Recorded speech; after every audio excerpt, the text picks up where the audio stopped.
Lancashire gave him breath, and kings his education. His studies are of death, of heaven his meditation.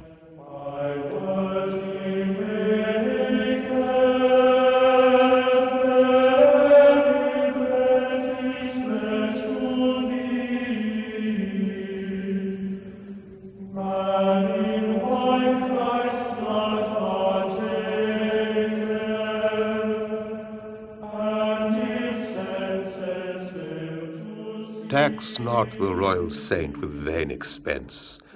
With ill-matched aims the architect who planned, albeit laboring for a scanty band of white-robed scholars only, this immense and glorious work of fine intelligence.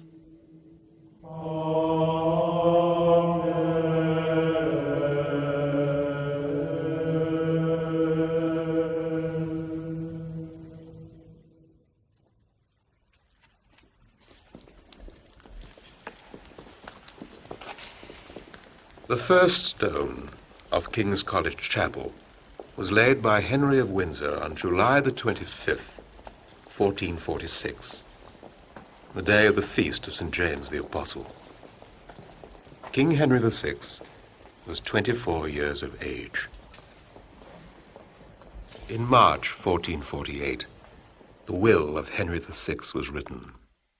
I, Henry, by the grace of God, King of England and of France, and Lord of Ireland the 6th, have, by God's blessing, founded and stablished, unto the honor and worship of his name, this most royal college of Our Lady and St. Nicholas.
Coming to King's as director of music is a very great responsibility, and I'm sure this would have been felt by anyone. I was very fortunate in that I followed both Sir David Wilcox and Boris Ord, who had both been my teachers. So I was, in a sense, extending a tradition, but building on something that was already there. Originally, the alto, tenor and bass parts were sung by lay clerks, and it was only latterly, towards the end of Mann's time as organist, that the alto, tenor and bass parts were replaced by choral scholars. Now, these choral scholars are usually members of the college reading for a degree at the university, and they're not, of course, in the choir for more than 3 years. So this gives a tremendous freshness to the choir, in that I may perhaps be conducting a piece of church music for the 50th time, but they're only singing it for the first or the second time, and I think it's a very invigorating thing, which, together with the fast turnover of choristers, after all, a chorister comes to me as a probationer at the age of 8 or 9, he becomes really useful as a chorister at about the age of 11, and with voices breaking earlier and earlier these days, he may very well leave the choir at 12 and a half, 13 or 13 and a half. So therefore a chorister too is in the choir for a very short time. This means that it's hard work for them, and it means that it's hard work for me.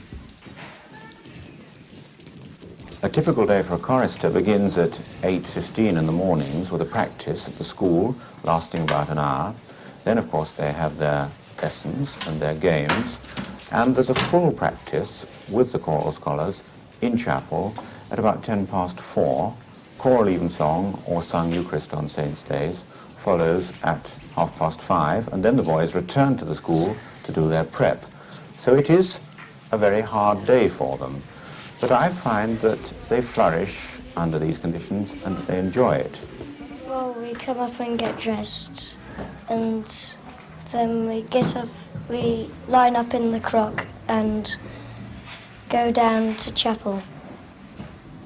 And we have to put all the books out and then have a practice. After that, we have a service. And then we come back in the crock. When we're selecting choristers, we look for boys not only with a good voice and with a good musical ear, but with a high degree of intelligence, because we know that there is going to be a good deal of effort associated with their work at King's, and that they must be able to stand the pace. Well, first of all, my father took me to Cambridge because he took a degree, and I went to one of the services of the college and the choir, and I enjoyed it so much, and so I told him to put me in for the trial. So we took this test, I think it was for mathematics and different papers, and then we went up to the chorister block, to the chorister room, to see Mr. Ledger and the dean, and we had to do scales, and we had to sing a song of our choice. Well, they really look for whether you fit in with the rest of the choir more than anything else. Not whether you've got a particularly beautiful voice. We range from fairly early music, such as Gibbons and early English like that, to fairly modern things that people in the university and college have written. The highest notes I can sing, or have tried to sing, is, I suppose, about top C. Notes round there.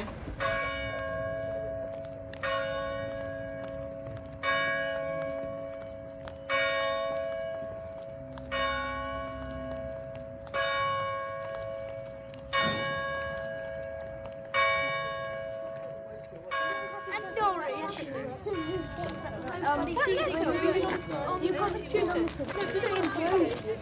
You've got the speed on. Oh, that's it. Yeah, I've got the speed on. Hey, no, pedal speed. Not the more uphill. They didn't. 3 1 2. Hey, you know what? We've really got his head smashed in the swimming pool. Did he dive to the bottom? Yeah. No.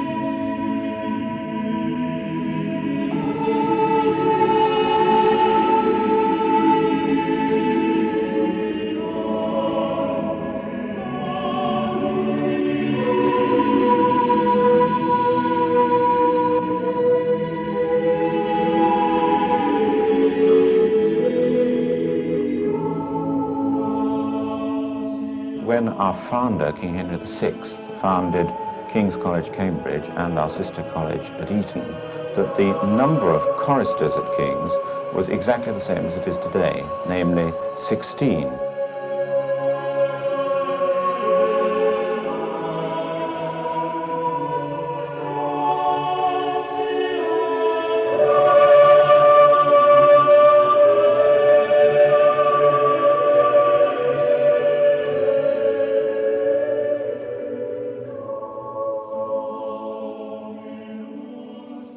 Well, the acoustic of the chapel is a very special one. There is a good deal of resonance, as in many large buildings, but it's one that adds an extra dimension to the sound. And it's a very special acoustic in that if you're singing well, it enhances the sound. If you're singing badly, then this unfortunate sound that you're making is perpetuated even longer.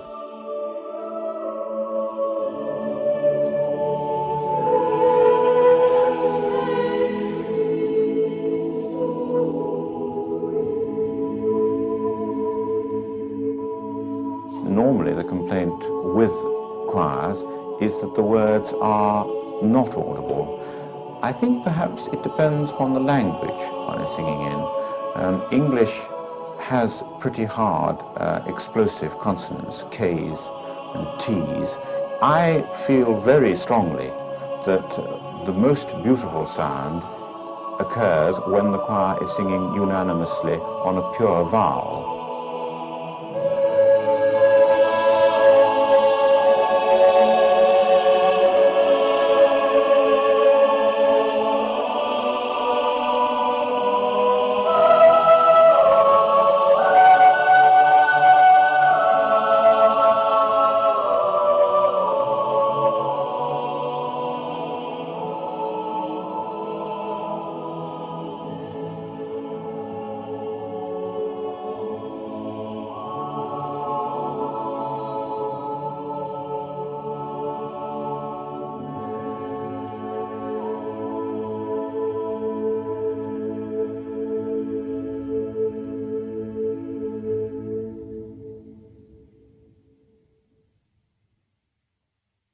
In the anthem, God is Our Hope and Strength by Maurice Green, there is a section, though the earth tremble, tremble and shake. And I suppose it could be argued that the K is too exaggerated, but in that particular context, I think it adds to the dramatic effect. God is our hope and strength, our hope and strength, our hope and strength, our hope and strength, our hope and strength, our hope and strength. God is our hope and strength, our hope and strength, our hope and strength. Our very present help in trouble, our very present help in trouble, our very present help in trouble, our very present help in trouble is our hope and strength, our hope and strength, our very present help in God is our hope and strength, our hope and strength, our very present help in trouble. God is our hope and strength, our hope and strength, our hope and strength, our very present help in trouble. Therefore we will not fear,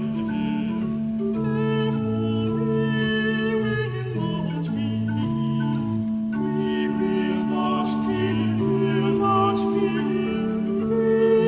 we will not fear. Though the earth tremble, we will not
I have devised and appointed that the same church shall contain in length 288 foot of size, without any aisles, and all of the wideness of 40 foot.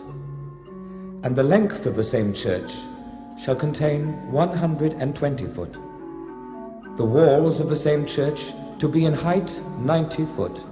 And if this my said will be not in every point effectually executed, hearken unto the curses that shall come upon thee and overtake thee. Cursed shalt thou be when thou comest in, and cursed shalt thou be when thou goest out. Thou shalt be destroyed, and shalt perish utterly, because of the wickedness of thy doings, whereby thou hast forsaken me. King Henry, being deprived of his royal power, realm, and governance, and imprisoned in the Tower of London, was upon Tuesday night between the hours of 11 and 12 of the clock by the Duke of Gloucester, the king's own cousin, most barbarously murdered.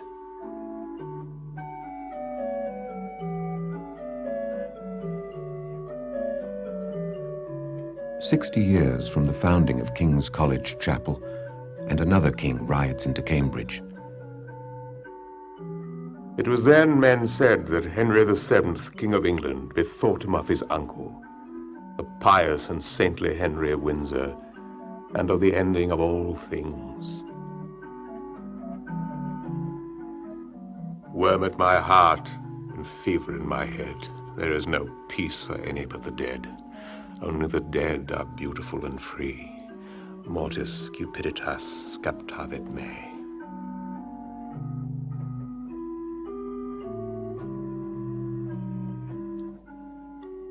It remained for the new king, Henry VIII, to complete the work begun by his great-uncle and father.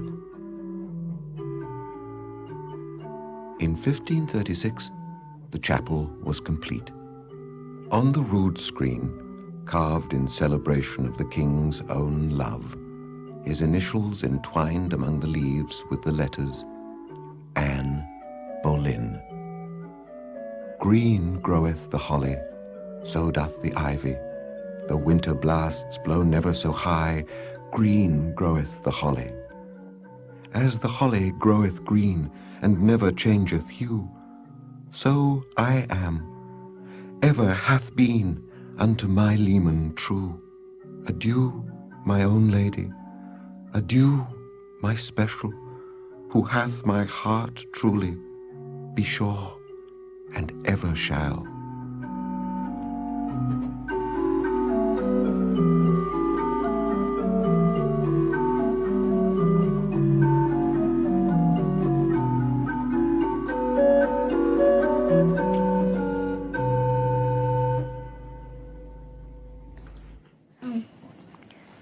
I'm Benjamin Barham Wickfield, and I live in Ludlow, over near Wales. And I'm Mark Edgar, and I live in Hythe in Kent. I started singing at about 7, which at home we used to sing little songs with all our family. My voice has really developed since my parents first found I can sing just about in tune when I was 2, and I was listening to the radio in the car. And it was a Christmas carol, and I just sang along with it. It's been singing, and I always wanted to be at a choir school.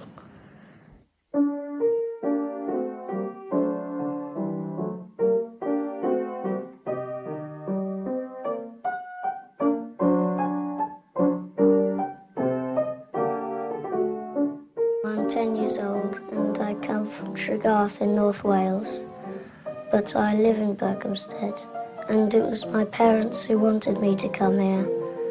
I didn't know anything about the school, but they just put me in for the trials, and now I like it here. I haven't been away from home at all, and when I first came here it was all a bit strange, but now I've got used to it.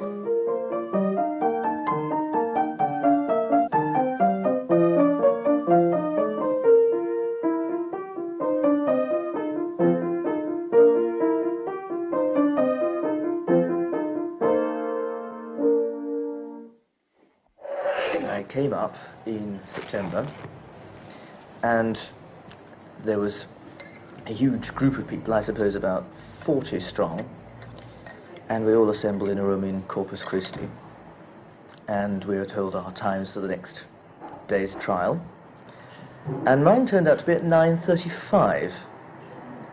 And here I came across a problem that was to confront me later, namely that it's very difficult to be a tenor at 9:35 in the morning. And so I had to do extensive warming up exercises in the room that the guest room they'd given me in King's.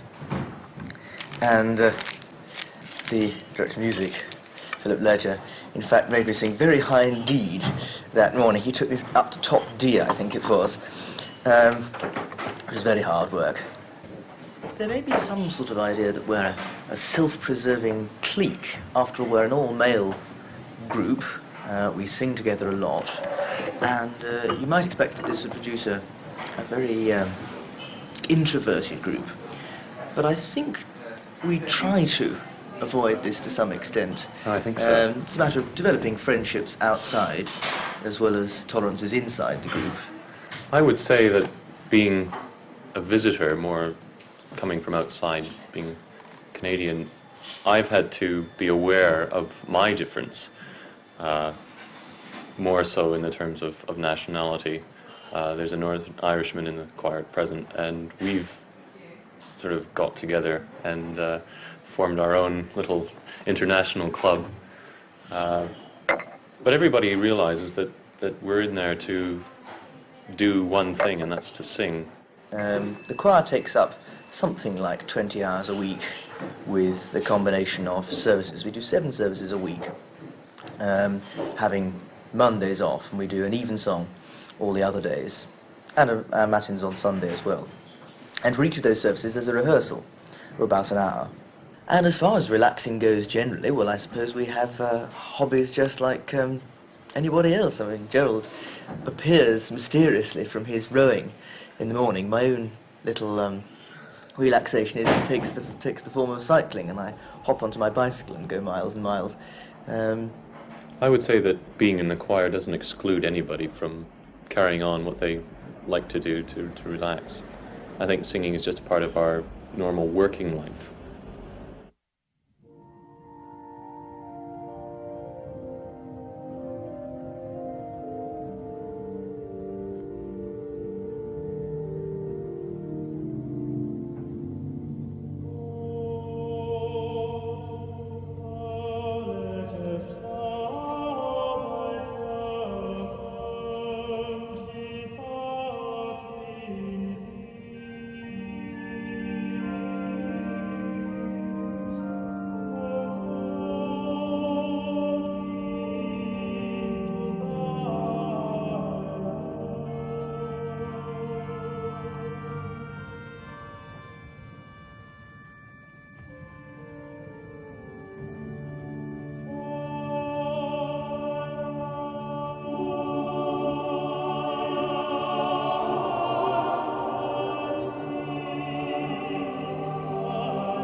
Hear the prayer of our founder, King Henry VI. O Lord Jesus Christ, who hast created and redeemed me, and hast brought me unto that which now I am. Thou knowest what thou wouldest do with me. Do with me according to thy will, for thy tender mercy's sake. I'm Michael Till, I'm the Dean of King's, and I'm in my rooms within the college. This is a room I inherited from the novelist E.M. Forster, who lived here until he died in 1970. I've been here since 1967. I came originally as chaplain and then was made dean in 1970. The college finds some difficulty in being known primarily by its chapel and its choir because, of course, it's a home of some very distinguished scholars. For example, Fred Sanger, one of our most distinguished scholars, was awarded his second Nobel Prize this year. And, of course, we have many other distinguished scholars in other disciplines. Amongst those, the most obvious name, I suppose, is Maynard Keynes, the great economist. But there was also the poet Rupert Brooke and Goldsworthy Allows Dickinson, and E.M. Forster himself, of course. The college is very strong musically on both sides of the court. A considerable number of our undergraduates are musicians, though they're reading other subjects. And the College Music Society has a long and very lively history. The chapel is so much bigger than the college would actually require of a chapel that was designed solely for its own use. The original architect was Reginald Ely, and then after the first period of building under Henry VI, there was a new architect who came in at some stage, but was certainly working here during the reign of Richard III. He was Simon Worlich, and he had a pupil, John Wastell, who was the great architect of the final period, the architect of the great fan vault.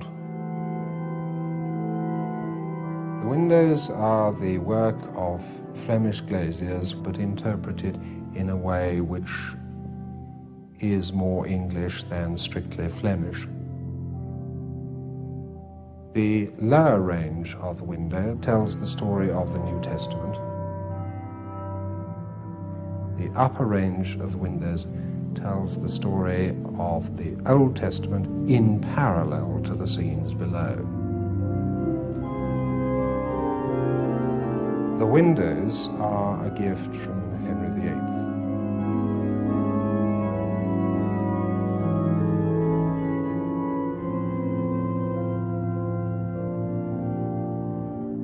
The painting The Adoration of the Magi by Rubens was given to us in 1959, and it came from the estate of the Duke of Westminster and originally from a convent of the White Nuns at Louvain.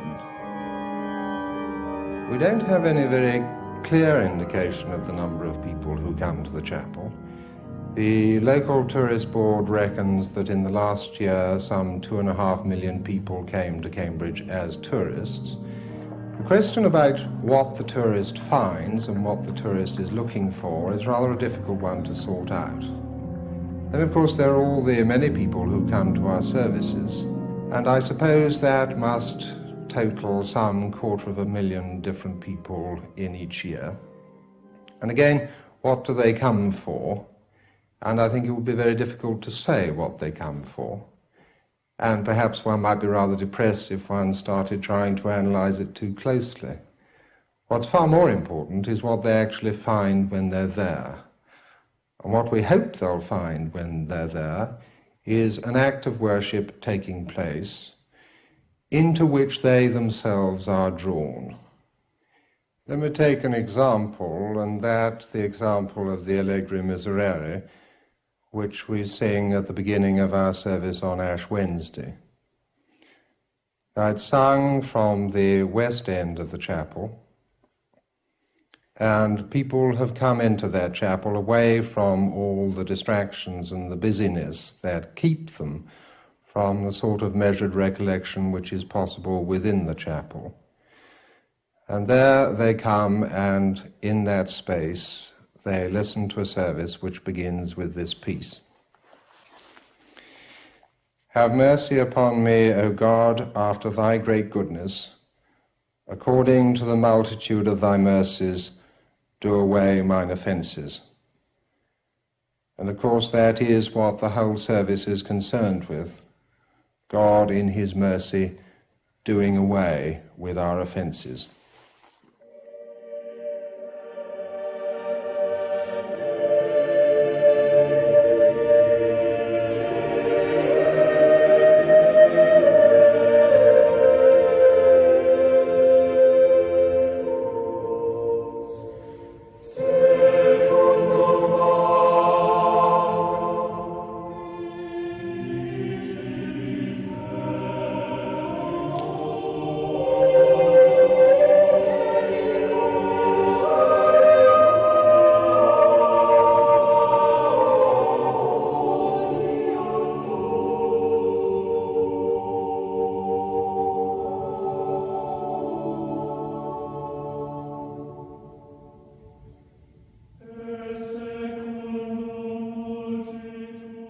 Within a carven niche of western wall I sit, and watch afar a white-robed choir pass into light, as some lost souls might gaze through darkening portals into paradise.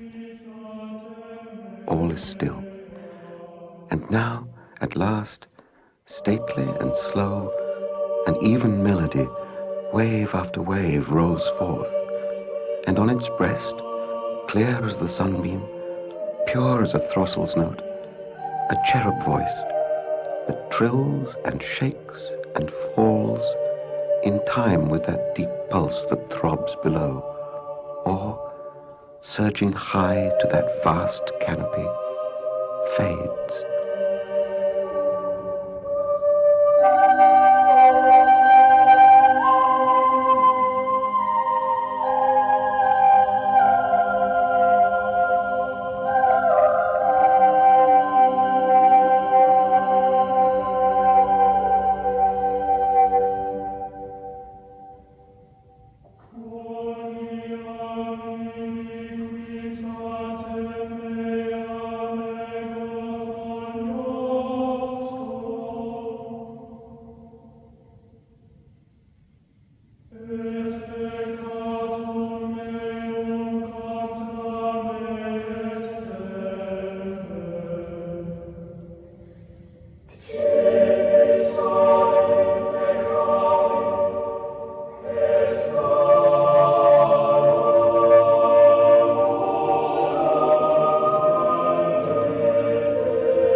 The very first time I went to King's was to turn pages for two chums who were giving a piano and cello recital in January 1950 in the Master's Lodge of Trinity. And I just fell in love with Cambridge, and I thought to myself, wouldn't it be marvelous, to live here? But I put the thought out of my mind, because I thought to myself, no way in the world could a Canadian ever be an organ scholar at King's.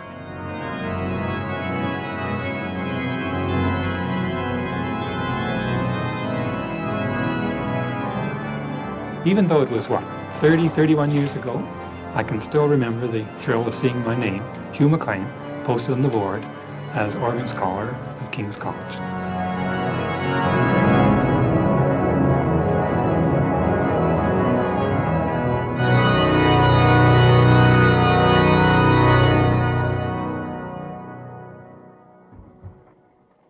John, you're in your second year as an organ scholar, That's is that right? yes. And how do you divide your time between your very heavy responsibilities of being Mr. Ledger's organ scholar and your academic work? Well, obviously, as we've got daily services, the organ playing had to come first, because I've got to prepare for it every day and every week. But obviously, in the end, I've got to get a degree and pass all the right exams. So I have to squeeze in all the academic work whenever I have time in the evenings, or perhaps in an hour before evensong. And I go to lectures, about half the lectures provided in the mornings. And in some ways, they're a relaxation from the sort of hard, nerve-wracking existence of playing in here. When was this organ built, John? Well, it's very hard to pinpoint a date, because it's been built at so many different times. I think it was started in about 1605 by somebody called Thomas Dallam, and his cases survive up here, which are very fine indeed. But it's been added to ever since.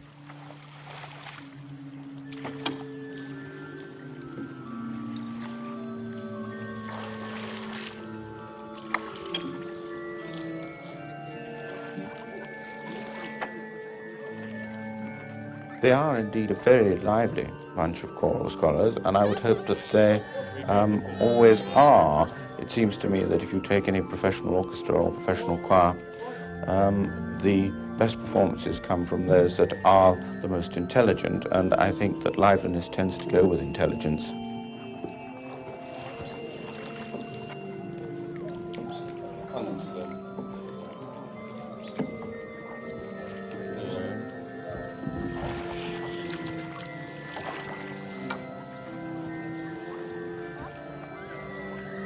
They have a tremendous corporate spirit and a tremendous sense of responsibility. They work towards the highest possible standards and get incredibly depressed if they feel that they've fallen below the standards to which they know they should attain. This doesn't often happen, fortunately, but it is very much a common aim. They tend to spend a lot of their leisure time together, and it's almost a family.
I think I wrote that towards the end of 1933. But it's some time ago, and I'm not dead certain. It was about then, anyhow. Well, I came as a freshman in 1924 to read classics, but my classical career ended disastrously with a third in part 2 of a tripos. But it was really a blessing in disguise, because although unpleasant at the time, it convinced everybody, including my parents, that I was really better at music. And I was able to stay on another year and take the pre-war must-be. There was no tripos in those days. And eventually I was lucky enough to be elected into a fellowship as a result of a dissertation that I wrote. Dr. Mann has been here since 1876. He was a very good choir trainer. His attitude towards music was very Victorian. Music for him, roughly speaking, began with Handel and ended with Elgar. And like many organists, he had a passion for railways. One of his ideas for a holiday was to take a room in a hotel at a railway junction and watch the trains all day. And he collected railway tickets, which is a very skilled occupation. And he had an enormous collection, which I think he left to his grandchildren when he died. He always had open tea in his rooms after evensong on Sundays. And I was present at the last one he ever gave, a few days before he died. And he described vividly his first visit to London as a small boy, which he spent going round and round the inner circle. It seemed so absolutely perfect. Boris Ord, who had been a fellow of the college for 6 years, more or less on the understanding that he would succeed Dr. Mann, and of course he did. Boris was a very fine pianist and very interested in conducting. He could perfectly well have made a name for himself as a conductor of opera. He died right at the end of 1961. And of course, David Wilcox. And then Philip Ledger. So we've had a really good succession, really. As long as I've known you, Philip, you've lived on that staircase. Yes. How many years have you been here? I moved to that staircase in 1948. So that's a long time. Doesn't seem all that long, but it is. Now the college is coeducational. Are there women living in this court as well? Oh, yes, all over the place. How do you find that? Doesn't worry me much. You got used to it? I got used to it, yes. That's one of the big changes in Cambridge, I think, yes. Especially. I think it's worked all right. And it changes people's ideas about the image of Cambridge. Yes. Something I always wondered about, ever since I've been associated with the chapel, maybe you can answer the question. When did the change take place from professional singers, what we call lay clerks, to the student singers? Just before Daddy Mann died. And we'd always had choral scholars, of course, but lay clerks as well. Oh, I see. But Dr. Mann longed to have a choir consisting entirely of choral scholars, because the lay clerks had very raucous voices, but didn't always blend with the choir very well. And he just lived in time to hear that before he died, to hear a choir without lay clerks. The blend must have presented problems with the very old people and the young voices. And the older people were very competent, very good sight readers, and knew their stuff perfectly. But their actual sounds didn't always blend very well. And lay clerks tend to get very set in their ways. Yes.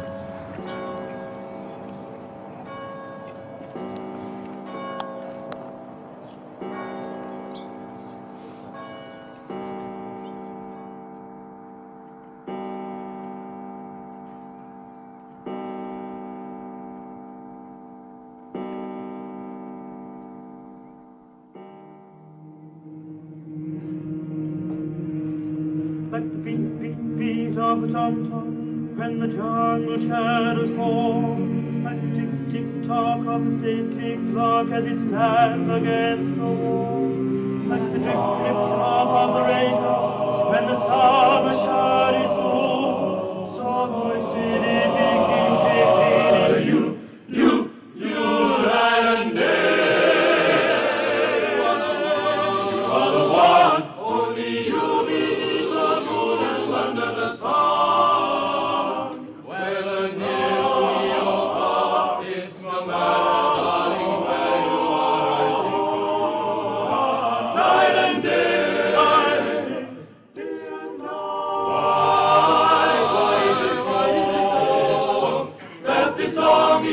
for you follows wherever I go. In the roaring traffic's boom, in the silence of my lonely room, I think of you night and day, night and day. There's such a hungry yearning way down inside of me. Its torment won't be through till you let me spend my life making love to you day and night, night and day, night and day, night and day, night, night and day.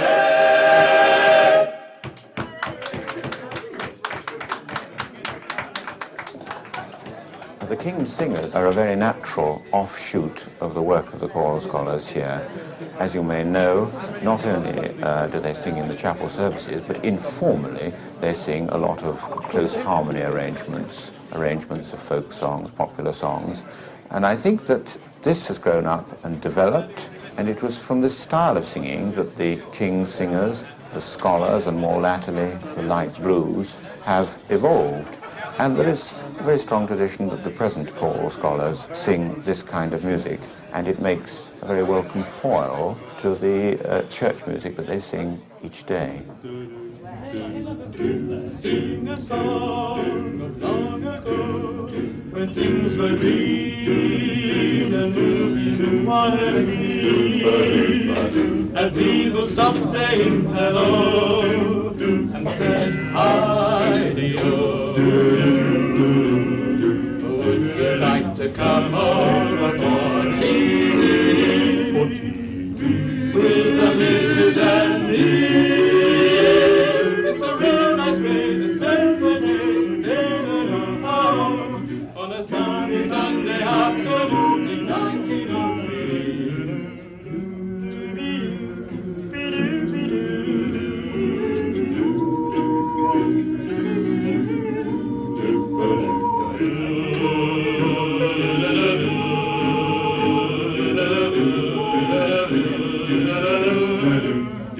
Would you like to come over for tea with the missus and me?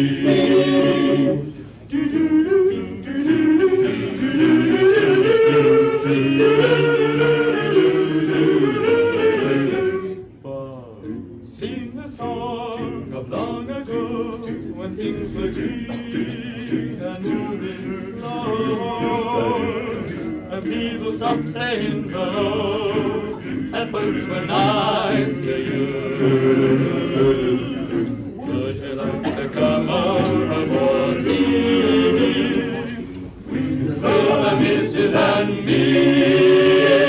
It's a real nice way to spend the day on a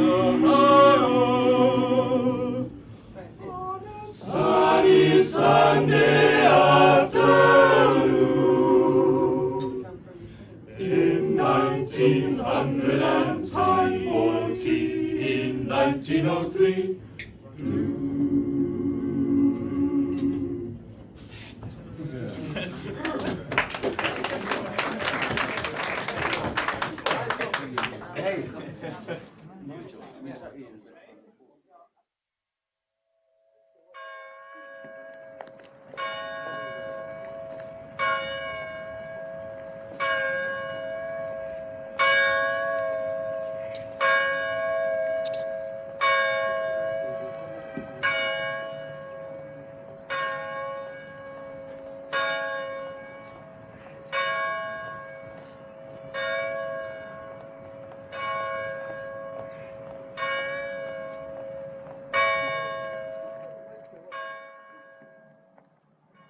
Hear the prayer of our founder, King Henry VI. O Lord Jesus Christ, who has created and redeemed us, and has brought us unto that which now we are, thou knowest what thou wouldst do with us. Do with us according to thy will, for thy tender mercy's sake. Amen.